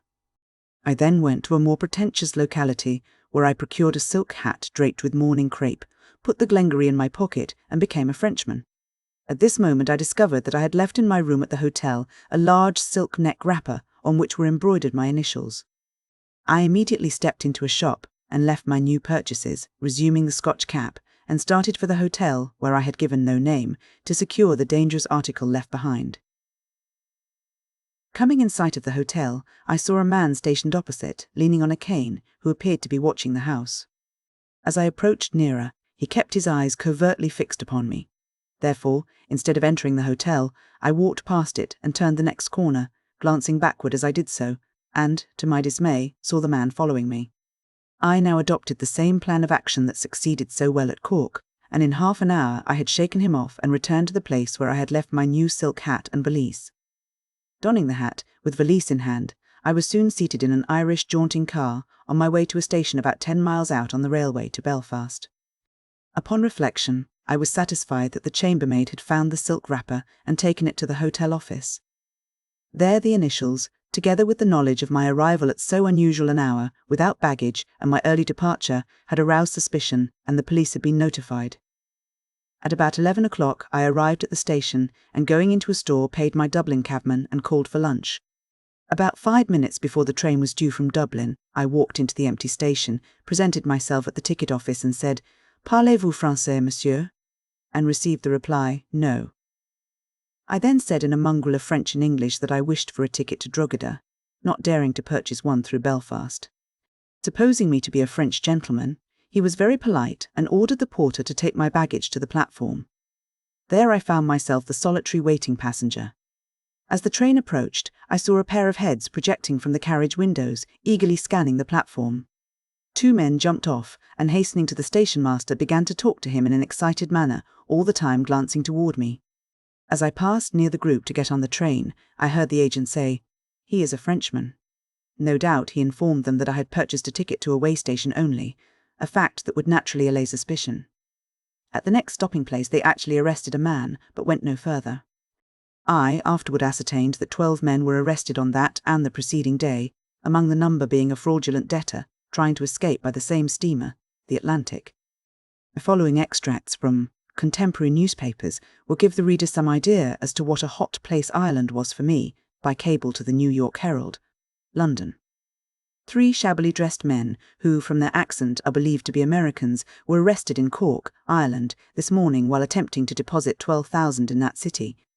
They are supposed to be the parties who recently committed the frauds on the Bank of England. From the London Times of same date. To Editor of Times. Sir, the case of Dr. Hessel has been so lately before the public, and so much has been written both in the English and German papers against the English police, that probably a little evidence upon the procedure of the German, or, I ought probably to say, the Bavarian, may not be uninteresting at the present moment. Myself and son, a sub-lieutenant, Raren, made a great attempt to reach the grotesque old city of Nuremberg on Saturday last, arriving there about 7 o'clock. We were asked to put our names in the stranger's book, as usual, which we did, and retired to bed. Imagine our surprise, on rising on Sunday morning, at receiving a visit from one of the chief police officers, requesting us to legitimize ourselves. I asked him his object for making this demand, when he replied that a man named Warren was wanted by the English police. In vain I showed him an old passport and letters addressed to me, showing that my name was Warner. He informed me that I could not leave my room, and placed 2 policemen at the door. At 1 o'clock I remembered an influential inhabitant of the town who knew me, and I sent for him. He at once went to headquarters and gave bond for me to a large amount, and at 6 o'clock in the evening myself and son were released. You will remember that in the case of Dr. Hessel, 4 persons swore to his identity before he was deprived of his liberty. In my case, a similar name to that required was sufficient to deprive me of mine. I have since received, thanks to the strenuous and prompt action of the British minister at Munich, a very ample apology in writing for the blunder that had been committed. It was signed by the burgomaster of the city, and as the intelligence of this worthy seems to be equalled by his simplicity, he sends me a safe pass to protect me in my further travels, in case Warner should again be considered the same as Warren. I remain, sir, your obedient servant, Charles W. C. Warner, ex-sheriff, London and Middlesex. I now return to my narrative. In the second-class compartment where I sat were 2 burly, loud-talking, well-informed farm proprietors, one of whom had imbibed a little too freely of the native distillation. The sober one had just finished reading a column article on the Great Bank forgery to his lively companion, who at length turned and addressed me. I answered him politely in broken French, and he then went on to give his opinion of the bank affair, as nearly as I can remember, as follows: "You, being a Frenchman, don't understand about our great bank. But I tell you those Yankees did a clever thing when they attacked that powerful institution. The one they have got penned up here in Ireland can't possibly escape. Indeed, according to the newspapers, he is already in the hands of the police. I am almost sorry to hear it, for in getting the best of that bank so cleverly, the rascal deserves to get off, and see, here is a description of him." I looked at the paper, and saw that it was a fair general outline of my appearance, even to my ulster which I had with me in the valise, and the Scotch cap which was in my pocket. Before we reached Drogheda, I had explained to one of my new friends, in broken French, that, owing to my ignorance of the English language, I had purchased a wrong ticket, and being liable to make a similar mistake, should feel obliged if he would take the trouble to procure me a ticket at that station. He readily assented, and by this means I procured it without exposing myself.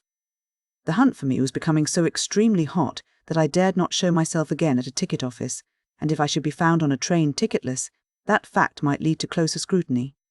The rule in that country being that every passenger must be provided with a ticket before entering a car. The train arrived in Belfast at 9 o'clock, and I at once took a cab to the Glasgow steamer. It was very dark, and I went on board unobserved 2 hours before the time of departure. Going down into the saloon cabin, I saw the purser sitting near the entrance, to whom I said, "Parlez-vous français?" He shook his head. I then asked in jargon for un billet à Glasgow. Surmising what I wished, he gave me a ticket, putting on it the number of my berth. Expecting to be followed, I had taken that instant precaution of impressing on the purser's mind that I was a Frenchman. I passed into the washroom, just opposite where the purser sat, washed myself and brushed my hair.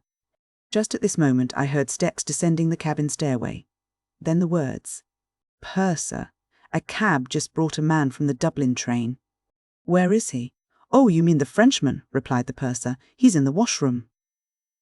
While this was passing, I had put on my silk hat and taken up my valise, and was standing before the glass, à la Française, taking a final view of my toilette and snapping off some imaginary dust and lint as the 2 detectives stepped in, and after looking me well over went out, and I saw them no more. That proved to be the last ordeal through which I passed in Ireland. After being convinced that they had left the steamer, I went to my berth, and being thoroughly exhausted, I fell asleep in an instant, not awaking until the steamer was entering the harbour of Glasgow. After my arrest a month later in Scotland, during the transfer to London and afterward to Newgate, while awaiting trial, the detectives told me that they were in Cork 3 hours after I had left, and one of them related their adventures substantially as follows. "We arrived in Cork Saturday afternoon, and were not long in finding the Temperance Hotel where you stayed on Friday night, and the hat you left behind. After a long hunt, we ascertained that a jaunting car had left the stand some hours previously, and was still absent. We had a good laugh at those blunderheads, the Cork officers, letting you slip through their fingers, and then showed them how we do things. After some delay, we traced the cab across the bridge to the shop, where you got the boy to go for it. The shopwoman was quite voluble about you, saying she knew all the time that you were an American by the accent, and described the bag and ulster which we had ascertained were in your possession. Of course, we were now satisfied that we were on the right scent, but could get no further trace or the direction taken by the cab. We therefore sent dispatches to all the telegraph stations within 50 miles to put the police on the watch, and sent messengers to the outlying places. But somehow you slipped through our meshes, and nothing turned up until the carman returned at about 11 p.m, as drunk as a soldier on furlough. After putting him under a water tap until he was half drowned, we got him sober enough to tell where he had left you, but he swore you were a priest, and his evident sincerity caused us all to roar with laughter. This angered him, and he said, Ye may twist me head and drown me entirely, but I will never spake another word about the gentleman at all, and sure enough we could get nothing more out of him. We had a carriage ready, and, jumping in, we were at the wayside inn by midnight and terrified the old woman half out of her wits and arousing her out of bed. After a while she gathered them sufficiently to show us that you had 6 hours the start of us. The boy who carried your bag could give us no points, but we concluded you intended taking the branch line at Fermoy for Dublin. We drove right on, arriving at the Fermoy station at 1 p.m, but, getting no trace, we telegraphed to all the stations along the line to Dublin, and there as well, to be on the lookout. Who would ever have thought of your taking the opposite direction, penning yourself in at the end of a branch line, at a small inland town like Lismore? Why, you were, as we discovered the next morning, at that moment sleeping quietly at the Lismore Hotel, and only about 10 miles from where we were working so industriously for that L5. Well, you done us fine that time. After you so cleverly threw us off the trail, we could get no trace until Sunday morning, when we received a dispatch from Lismore, stating that a man had come on the last train, stayed at the hotel, and left at daylight without paying his bill. Hello, said I, as soon as I read the dispatch. We never suspected Lismore. He has been there all night and is off again. We telegraphed to Clonmel, Waterford, and other places, then left for Lismore, where we arrived, paid your bill, and took the bag with us. Surmising that you might make for Clonmel, we looked for and found the place where you got the car, but no news as to what direction you had taken. It would have made you laugh, as it did us, to see the old liveryman stamp about and tear his hair when he found how easily he could have made the L5,000 if he had only known. Starting on the way to Clonmel, we soon had news which satisfied us we were once more on the right track. Shortly after we met, sure enough, the cab you had sent back from the country store. Arriving there, we took the boy, who had just returned from driving you to Clonmel, with us, and, feeling sure that we should soon come up with you, we made our horses spin toward that town. Arriving there, we saw the inspector, who informed us that he had sent a constable in pursuit of a man who had hired a car to go to Cahir. This must have been one of the men in the car whom I escaped by dodging into the ruined cottage. It being then sundown, we drove to Cahir with all speed, arriving there just after dark, passing the Clonmel mail car inside the gate. But it contained no one but the driver. We soon found the constable sent from Clonmel, who said you had disappeared into the fort, where a friend must have concealed you, and that you must be there still. He then took us to the fort, which was closed for the night. As soon as my eyes lighted on the ruined cottages, I asked him if he had searched them and received an answer in the negative. Why, said he, they are, as you see, all open to the day, without roof, doors, or windows, and no one would think of hiding in them. You are a fool, I replied. Give me your lamp, and come with me. After a look around and seeing how easily any person could stand in a corner out of sight, I remarked to him emphatically that he was the biggest specimen of a goose I had ever seen in my line. I think, said I, you had better go home and play pin. Here is where he dodged you, and now he is off again, with an hour or more start. We worked until after midnight, and gave Cahir such a turning over that the inhabitants won't soon forget, but could not get hold of the least trace, except at one place, Malloy's, where a woman said a stranger came in at supper time, who said he was an American seeing the people in their homes.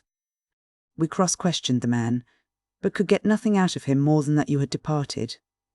At last we gave it up, went to the hotel to get some sleep, which we needed badly, and the next day went to Dublin, heard about the finding of your neck-wrapper at the Cathedral Hotel, and knocked about Ireland for some time. During this time we arrested several persons, but soon discovered none of them was the right party, and we never obtained a genuine trace until you were discovered later in Edinburgh.